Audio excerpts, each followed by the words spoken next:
இப்போ ஏஆர் ரகுமான் அவர்கள் வந்து விவாகரத்து எடுக்குமாரி சொல்லியிருக்காரு. இது குறித்து நேற்று நைட் என்ன சொல்லியிருக்காங்க, அவங்க பசங்க 2 பேரும் ஏதோ மோகினி டேன்றவங்களோட தொடர்பு இருக்கிறதுனால தான் டிவோர்ஸ் வந்து எடுத்திருக்கிற மாதிரி. விவாகரத்துக்கு காரணம் என்ன நம்ம சொல்லணும் பதில் சொல்லட்டுமா சாரதே? ஏன் காரணம் சொல்லணும்? அது அவங்களோட பிரைவேட். நாயே பிரைவேட்ன்றது எல்லாருக்கும் தெரியும். பிரைவேட்னா ஏன் வெளியில வந்து சொல்லணும்? அதை அறிவாளி மாதிரி இங்க பேசக்கூடாது. யாரும் இங்க யாருக்கும் வந்து ஏஆர் ரகுமானை குறைச்சி மதிப்பிடணும், ஏஆர் ரகுமானை கேவலப்படுத்தணும், ஏஆர் ரகுமானை வந்து கொச்சப்படுத்தணும்ன்றது யாருக்கும் கிடையாது. எப்போது பெரிய ஆளுமை, சிறந்த ஆளுமை. அதுக்காகவே வந்து பாத்தீங்கன்னா வந்து கடந்து போக முடியாது சார்.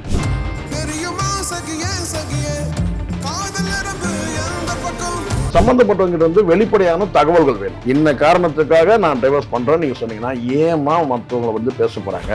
நீங்களே மெல்றதுக்கு நீங்க அவலை கொடுத்துறீங்க இல்லையா? இன்னும் கொஞ்சம் நல்லா மெல்லணும், கொஞ்சம் பாலையும் ஊத்திடுறீங்க. இது எதுக்குன்னு கேட்குறேன். முட்டாள்தனமா பேசுறாங்க எல்லாரும். நான் கேட்கறது எல்லாம் ஒண்ணே ஒருதான். என்ற அறிவு கட்டணும்ல. ஏஆர் ரகுமான் நல்லவர், ஏஆர் ரகுமான் நல்லவர், ஏஆர் ரகுமான் குணமானவர், ஏஆர் ரகுமான் சூப்பர் மனிதன் எல்லாம் ஒருத்தே சொல்றீங்களா? அப்ப அவன் அந்த அம்மா டைவர்ஸ் பண்றாங்கல்ல, வேணான்னு சொல்லி டைவர்ஸ் பண்றாங்க. கண்ணாடி இதையும் உடைஞ்சிட்டு சொல்றாங்க. இதையும் உடையறதுக்கு காரணம் யாரா?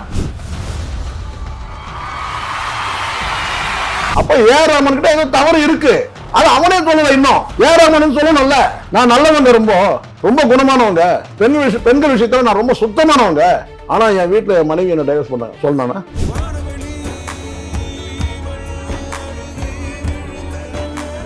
சாய்ரா பொண்ணு வந்து கேட்டா நான் டிவோர்ஸ் பண்றேன்னு சொல்றாங்க. அவங்க என்ன சொல்றாங்க?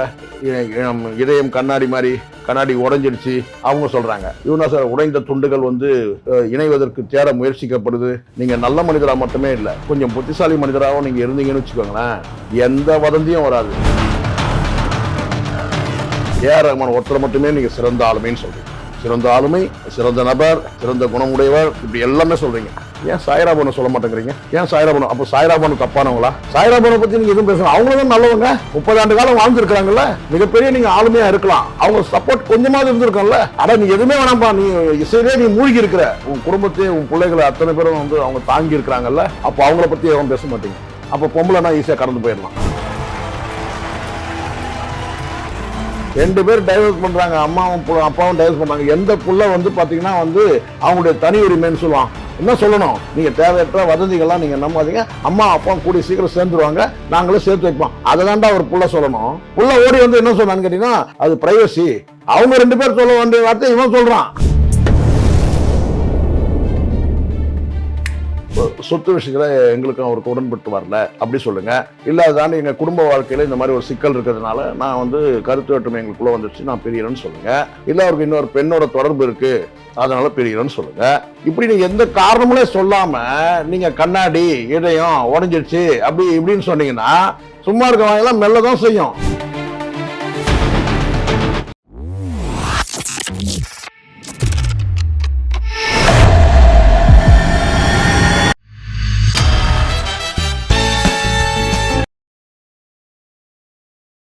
பிபிடி சினிமா நேயர்கள் அனைவருக்கும் வணக்கம். இன்னைக்கு நம்மளோட இருக்கவர் மூத்த பத்திரிகையாளர் சேகோரா ஜெய்சங்கர் அவர்கள். வணக்கம் சார். வணக்கம்.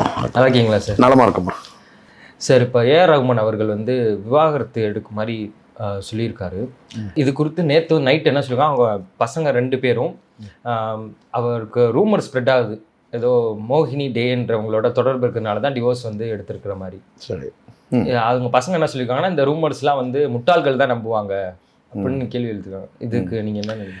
இல்ல ஃபர்ஸ்ட் ஒரு விஷயமா, ஏஆர் ரகுமான் வந்து மிக சிறந்த ஆளுமை, அதுல எந்த சந்தேகமும் இல்லை. மிக சிறந்த என்ன சொன்ன மனிதர், அதுலேயும் எந்த இதுவும் இல்லை. ஒரு வல்லவர் நல்லவர்ன்றதுல யாருக்குமே இங்கே வந்து மாற்று கருத்தே இருக்க முடியாது. ஆனால் இங்கே வந்து சமூக வலைதளத்தில் வந்து ஒரு செய்தியை வந்து வெளியிடுறது யாருன்னு முதல்ல பாருங்கள். ஃபஸ்ட்டு இது வந்து முழுக்க தனிப்பட்ட ஒரு மனிதரின் நடவடிக்கை அப்படின்னு சொல்கிறாங்கன்னா, இப்போ அவங்க மகன் கூட சொல்லியிருந்தார். என்னென்னு கேட்டால் ப்ரைவசி இது அப்படின்னு. நீங்கள் ப்ரைவசினா நீங்கள் ஏன் பொது வெளியில் வந்து நீங்கள் ஒரு அறிக்கையாக வெளியிடணும்? இப்போது திருமணம் பண்ணிக்கிறது வந்து ஒரு சுப நிகழ்ச்சி, அந்த சுப நிகழ்ச்சி கூட நீங்கள் தெரிவிக்கணும்னு கட்டாயம் இல்லை. ஆனால் வந்து பொது வெளியில் சொல்லலாம், எனக்கு இன்றைக்கி தேதிக்கு எனக்கு திருமணம்னு சொல்லிட்டு சொல்லலாம். ஆனால் ஒரு கெட்ட செய்தின்னு நீங்கள் நினைக்கும் போது அதை எதுக்கு நீங்கள் பொது வெளியில் நீங்கள் எதுக்கு வந்து சொல்கிறீங்க? இப்போ விவாகரத்துன்னு சொன்னது வந்து யார்? ஏஆர் ரகுமானுடைய மனைவி தான் ஒன்று சொல்கிறாங்க. நான் வந்து ஒரு வழக்கறிஞர் மூலமாக ஒரு அறிக்கையை அதை வெளியிடுறாங்க. அதை எதுக்கு வெளியிடணும்னு சொல்கிறேன். இன்றைக்கி டைவர்ஸ் பண்ணிக்கிறவங்க எவ்வளோ பேர் இருக்கிறாங்கன்னா அவங்க எல்லாரும் வந்து சொல்லிட்டா இருக்கிறாங்க. இல்லை நட்சத்திரங்களா இருக்காங்க. நட்சத்திரங்களா இருந்தா இப்போ புரியுதுங்களா? இப்போ எதனால விமர்சிக்கப்படுதுன்னா, இப்போ நீங்க சொல்றீங்க நட்சத்திரங்கள்ன்றது எதுக்காகன்னா, பெரிய ஒரு பிரபலமானவர்கள், ஒரு ஸ்டார் வேல்யூ. அப்போ அது சம்பந்தமா வந்து பலர் பேசதான் செய்வாங்க. அப்போ அந்த பேச்சை வந்து இல்ல பேசக்கூடாது அப்படின்னு நீங்க நினைச்சீங்கன்னா, சம்பந்தப்பட்டவங்க வந்து வெளிப்படையான தகவல்கள் வேணும். இன்ன காரணத்துக்காக நான் டைவர்ஸ் பண்றேன்னு நீங்க சொன்னீங்கன்னா, ஏமா மற்றவங்களை வந்து பேச போறாங்க? நீங்களே மெல்றதுக்கு நீங்க அவலை கொடுத்துறீங்க இல்லையா? இன்னும் கொஞ்சம் நல்லா மெல்லணும், கொஞ்சம் பாலையும் ஊத்திடுறீங்க. இது எதுக்குன்னு கேட்குறேன். நீங்க ஒரு கிளாரிட்டி கொடுத்துட்டு ஒரு பிரச்சனையும் கிடையாது. நீங்க கிளாரிட்டி கொடுக்காத போது பார்த்தீங்கன்னா, இங்க எல்லா விதமான மனிதர்கள் உண்டு தானே. நீங்க உங்ககிட்டே கோளாறு இருக்கு. இப்போ சாய்ரா பானு வந்து கேட்டால் நான் டிவோர்ஸ் பண்ணுறேன்னு சொல்கிறாங்க. அவங்க என்ன சொல்கிறாங்க? கண்ணாடி இதயம் கண்ணாடி மாதிரி கண்ணாடி உடைஞ்சிடுச்சு அவங்க சொல்கிறாங்க. இவனா சார் உடைந்த துண்டுகள் வந்து இணைவதற்கு தேட முயற்சிக்கப்படுது. இங்கே புத்திசாலியாக இருந்தீங்கன்னா அனுப்பிச்சிங்க. முதல்ல நான் ஒரு விஷயம் சொல்கிறேன் கேட்டுங்க. நீங்கள் நல்ல மனிதராக மட்டுமே இல்லை, கொஞ்சம் புத்திசாலி மனிதராகவும் நீங்கள் இருந்தீங்கன்னு வச்சுக்கோங்களேன், எந்த வதந்தியும் வராது, எந்த சிக்கலும் வராது, உடைந்த இதயம் உடையாது. இன்னொன்று கேட்டிங்கன்னா வந்து இந்த கண்ணாடி துண்டுகள் வந்து பார்த்திங்கன்னா வந்து இணைஞ்சிரும். நல்லா புரிஞ்சுக்கணும். இவங்க என்ன சொல்கிறாங்கன்னா, இந்த அம்மா வந்து சாய்ராபன் என்ன சொல்கிறாங்க கேட்டால், இதயம் கண்ணாடி மாதிரி உடைஞ்சிடுச்சுன்றாங்க. இவர் என்ன சொல்கிறார் கேட்டால் வந்து உடைந்த துண்டுகள் இணைவதற்கு தேடி முடியாமல் போகிறது அப்படின்லாம் ஒரு வார்த்தை விடுறாரு. இப்போ நான் என்ன சொல்கிறேன், எதுக்கு இந்த மாதிரியான ஒரு டயலாக்லாம் தேவையே இல்லையே. வெளிப்படையாக நீங்கள் டைவர்ஸ் பண்ணுறீங்கன்னு சொன்னால் நீங்கள் டைவர்ஸை தவிர்க்கணும். அதுதான் புத்திசாலித்தனம். இல்லை நீங்கள் டைவர்ஸ் பண்ணணும்னு முடிவு பண்ணிட்டீங்கன்னா இது முழுக்க உங்களுக்கு தனிப்பட்ட நடவடிக்கை. இதை நீங்கள் பொது வெளியில் சொல்ல வேண்டிய அவசியம் இல்லை, கட்டாயம் கிடையாது. அப்போ நீங்கள் வந்து நீங்களே வதந்திகள் உருவாகிறதுக்கு ஏஆர் ரஹ்மானும் சாய்ரா பானும் 2 பேருமே காரணமாயிடுறாங்க. இல்லை இப்போ மக்கள் ஏன் எடுத்துக்கிறாங்கன்னா, பொதுவாகவே உடைந்த கண்ணாடினா நம்பிக்கை உடைந்ததா சொல்லுவாங்க. சரி, நீங்கள் உங்களுக்கு நம்பிக்கை போயிடுச்சு நீங்களே சொல்கிறீங்க, நம்பிக்கை போயிடுச்சு சொன்னால் அப்போ இன்ன காரணத்துக்காக சொல்லலாம், தப்பு இல்லையே. அவருக்கு வந்து சொத்து விஷயத்தில் எங்களுக்கும் அவருக்கு உடன்பட்டு வரல அப்படி சொல்லுங்கள். இல்லை அதுதான் எங்கள் குடும்ப வாழ்க்கையில் இந்த மாதிரி ஒரு சிக்கல் இருக்கிறதுனால நான் வந்து கருத்து வேற்றுமை எங்களுக்குள்ளே வந்துடுச்சு, நான் பிரியறேன்னு சொல்லுங்கள். இல்லை அவருக்கு இன்னொரு பெண்ணோட தொடர்பு இருக்குது அதனால் பிரியறேன்னு சொல்லுங்கள். இப்படி நீங்கள் எந்த காரணமுமே சொல்லாமல் நீங்கள் கண்ணாடி இதயம் உடஞ்சிடுச்சு அப்படி இப்படின்னு சொன்னீங்கன்னா சும்மா இருக்கிறவங்கெல்லாம் மெல்ல தான் செய்யும். முட்டாள்கள் மாதிரி சில பேர் பேசிட்டு இருக்கிறான், அறிவாளி மாதிரி உட்காந்து பேசிட்டு இருக்கிறான். அவர் யார் தெரியுமா, இவங்க எல்லாம் சொல்லிக்கிட்டா அவர் யார் தெரியுமா, அவர் எவ்வளோ பெரிய நல்ல மனுஷன் தெரியுமா, அவர் எவ்வளோ பெரிய ஆளுமை தெரியுமா, அவர் எவ்வளோ. காந்தியே கண்ணுக்குட்டியை கொல்லுங்கன்ட்டார். ஏன்னா அது படுற வேதனை என்னால் பார்க்க முடியல, பொறுக்க முடியலன்னு சொல்லிட்டு கொல்ல சொல்லிட்டார். இங்க ஏஆர் ரஹ்மான் நல்லவரா வல்லவரான்றது கிடையாது. இங்க நீங்க செய்யக்கூடிய ஒரு விஷயம் வந்து பார்த்தீங்கன்னா வந்து ஒரு இயற்கை நியதிகளுக்கு முரணா இருந்ததுன்னா அது விமர்சிக்கப்படும். ஏஆர் ரஹ்மான் மட்டும் இல்லை, யாரா இருந்தாலும், நீங்களா இருந்தாலும் நானா இருந்தாலும் அதுதான் நடக்கும். இங்க வந்து ஒரு சிலர் பேசுறான், அந்த யூடியூப் வந்து பேசுறத தனியா உட்காந்து பேசிட்டு இருக்கான் பாருங்க, இந்த மாயம் கீயம்னு சொல்லிட்டு உட்காந்து வந்து உருட்டுறானுங்க பாருங்க. அவனுங்கெல்லாம் நினைக்கிறான்னு கேட்டா எப்படி வியூஸ் வருதுன்னு பாக்குறாங்க. ஏஆர் ரஹ்மான் வந்து ஆதர்ஷா நல்லா வியூஸ் வருது உடனே அப்படி பேசுறோம். இங்க அதெல்லாம் கிடையாது. உடனே எதிர்க்கிறவங்களாம் சங்கி.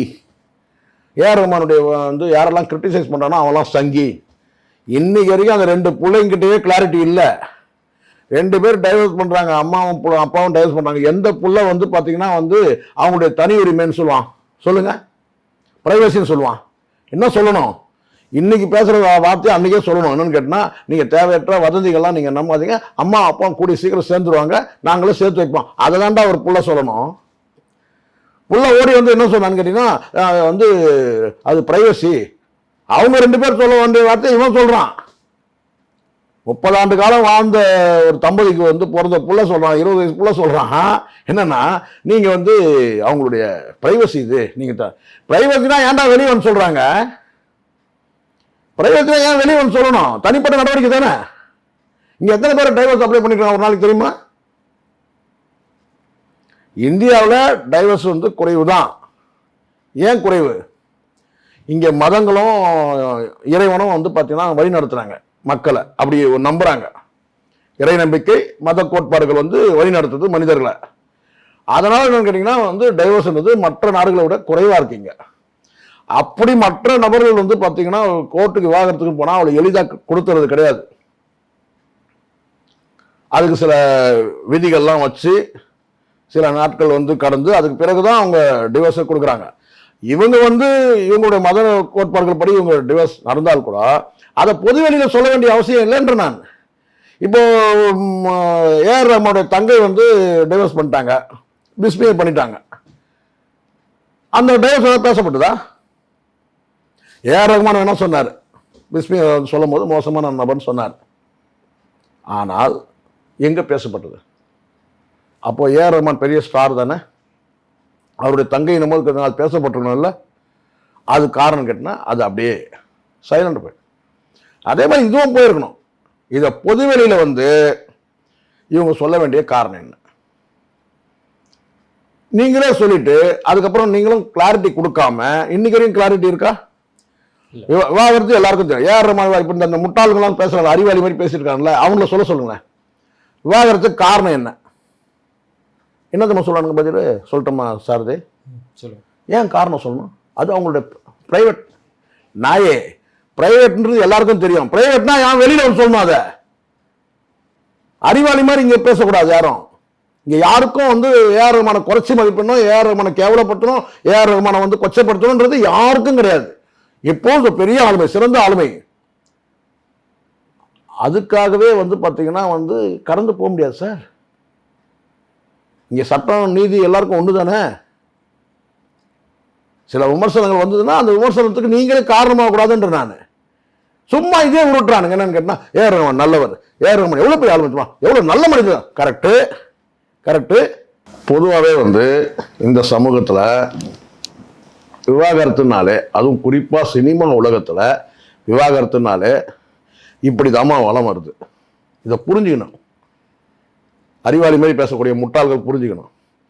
ஒரு பெண் தொடர்பு இல்லை ஆண் தொடர்பு. இப்போ நான் இவங்க எல்லாரையும் நான் கேட்குறேனே, ஒன்று மனசாட்சியோட பதில் சொல்லுங்க. எல்லாருமே சொல்கிறேன். இப்போ நீங்கள் என்ன சொல்கிறீங்க? இது மாதிரி ஒரு விவாகரத்து வருது. விவாகரத்து சம்மந்தமாக வந்து சிலர்லாம் பேசுமா வந்து ஏஆர் ரஹ்மானை வந்து கொச்சைப்படுத்தி பேசுகிறாங்க, ஒரு பெண்ணோட தொடர்பு பற்றி பேசுகிறாங்க, அந்த டைவர்ஸ் தான். இப்போ நான் கேட்குறேன், அது இல்லைன்னே வச்சுப்போம். அது இல்லைன்னு வச்சுக்கோங்க. நீங்கள் சொல்லக்கூடிய அத்தனை பேர் நீங்கள் என்ன சொல்லலாம் எல்லாரும் கேட்டினா, ஏஆர் ரஹ்மான் ஒருத்தர் மட்டுமே நீங்கள் சிறந்த ஆளுமைன்னு சொல்கிறீங்க. சிறந்த ஆளுமை, சிறந்த நபர், சிறந்த குணமுடையவர், இப்படி எல்லாமே சொல்கிறீங்க. ஏன் சாய்ரா பானு சொல்ல மாட்டேங்கிறீங்க? ஏன் சாய்ரா பானு? அப்போ சாய்ரா பானு தப்பானவங்களா? ஒரு கேள்வி வருமா வராதா? சாய்ரா பானு பற்றி நீங்கள் எதுவும் பேசணும். அவங்களும் தான் நல்லவங்க, 30 ஆண்டு காலம் வாழ்ந்துருக்கிறாங்கல்ல, மிகப்பெரிய நீங்கள் ஆளுமையாக இருக்கலாம். அவங்க சப்போர்ட் கொஞ்சமாவது இருந்திருக்கோம்ல. ஆனால் நீ எதுவுமே வேணாம்பா, நீ இசையிலே நீ மூழ்கி இருக்கிற, உன் குடும்பத்தையே உன் பிள்ளைகளை அத்தனை பேரும் வந்து அவங்க தாங்கி இருக்கிறாங்கல்ல, அப்போ அவங்கள பற்றி எதுவும் பேச மாட்டீங்க. அப்போ பொம்பளைனா ஈஸியாக கடந்து போயிடலாம். இப்போ நீங்கள் சொல்லணும்ல, பேசக்கூடிய இந்த விவாகரத்தில் சம்மந்தப்பட்ட அத்தனை பேர் பேச கேட்டா ஏஆர் ரஹ்மான் ரொம்ப நல்லவருங்க, ஏஆர் ரஹ்மான் ரொம்ப நல்லவருங்க, ஏஆர் ரஹ்மான். அப்போ பைத்தியமா உங்களுக்கு சாய்ரா பானுக்கு விவாகரத்து பண்றதுக்கு? முட்டாள்தனமா பேசுறானுங்க எல்லாரும். நான் கேட்கறது எல்லாம் உண்மையே ஒண்ணுதான். என்ற அறிவு கட்டணும்ல. ஏஆர் ரஹ்மான் நல்லவர், ஏஆர் ரஹ்மான் நல்லவர், ஏஆர் ரஹ்மான் குணமானவர், ஏஆர் ரஹ்மான் சூப்பர் மனிதன், எல்லாம் ஒருத்தே சொல்றீங்களா? அப்ப அவங்க அந்த அம்மா டைவர்ஸ் பண்றாங்கல்ல, வேணாம்னு சொல்லி டைவர்ஸ் பண்றாங்க. கண்ணாடி இதயம் உடைஞ்சிட்டு சொல்றாங்க. இதயம் உடையறதுக்கு காரணம் யாரா? யாரு காரணம்? உண்மையை பேசணும். இங்க யாருக்கும் ஏஆர் ரஹ்மான் வன்மமே கிடையாது. அப்படி ஒரு சிந்தனையே கிடையாது. பேசுறவங்களாம் மத சார்பா பேசுறவனும் கிடையாது. விமர்சனங்கள் வைக்கப்படும் போது கேட்டீங்கன்னா அந்த அம்மா தான் முதல்ல அறிவிக்கிறாங்க, என் இதயம் உடைஞ்சிடுச்சு, நான் வந்து விவாகரத்து பண்றேன் அப்படின்னு அவங்க அறிவிக்கும் போது அங்க யார்கிட்ட கோளாறு? ஏஆர் ரஹ்மான் தானே கோளாறு இருக்கணும். பக்கத்து வீட்டுக்காரர், 3வது வீட்டுக்காரர் வந்து கோவத்தை வச்சுட்டு புருஷனை வந்து டைவர்ஸ் பண்ணாங்களா? நான் கேட்கிறேன், முட்டாளா? அப்ப ஏஆர் ரஹ்மான் கிட்ட ஏதோ தவறு இருக்கு. அது அவனே சொல்லல. இன்னும் ஏஆர் ரஹ்மான் சொல்லணும்ல, நான் நல்லவங்க, ரொம்ப ரொம்ப குணமானவங்க, பெண்கள் விஷயத்துல நான் ரொம்ப சுத்தமானவங்க, ஆனா என் வீட்டில் என் மனைவி என்ன டைவர்ஸ் பண்ணாங்க சொல்லணும்னா நீங்களே போட முடியுங்க. நான் கேட்டா அவர் நல்லவர், அவர் எவ்வளவு பெரிய நல்லவர், அவரை பத்தி உங்களுக்கு என்ன தெரியும், அவர் எப்படிப்பட்டவர் தெரியுமா? எல்லாம் கரெக்ட் தான். ஒரு செகண்ட் போதும். இது அதனால சொல்லுவாங்க, முட்டாள் புரியுறவன் சொல்றேன், நல்ல பேர் எடுத்துக்கு வருஷக்கணக்காக ஆகண்டா, கெட்ட பேரு ஒரு செகண்ட் எடுத்துடலாம். ஒருத்தர் ஸ்லிப் ஆகி ஒரு செகண்ட் தானே சார். மலையிலேருந்து விழுந்தவன் போச்சிருக்கிறான், புல் தடிக்கு விழுந்து சத்தம் இருக்கிறான் சொல்லுவாங்க. எதுக்கு சொல்றாங்க? ஒரு செகண்ட்ல நடக்கும். அதுதான் வாழ்க்கையில. இது அவங்களுக்கு தான் தெரியும். அப்போ இது இல்லைங்க, இதெல்லாம் இது முழுக்க முழுக்க வந்து ப்ரைவேட் மேட்ரு, ப்ரைவசி, இது ப்ரைவேட் மேட்ரு. அப்போ ஏன்டா பொதுவெளியில் வந்து வருது? சைலண்டாக டைவர்ஸ் பண்ணிட்டு போயிட்டே இருக்க வேண்டியதானே? யாராவது கேட்க போகிறாங்களா ஏன் டைவர்ஸ் பண்ணாங்க, ஏன் டைவர்ஸ் பண்ணாங்கன்ட்டு? இங்கே நல்லா புரிஞ்சுக்கணும்.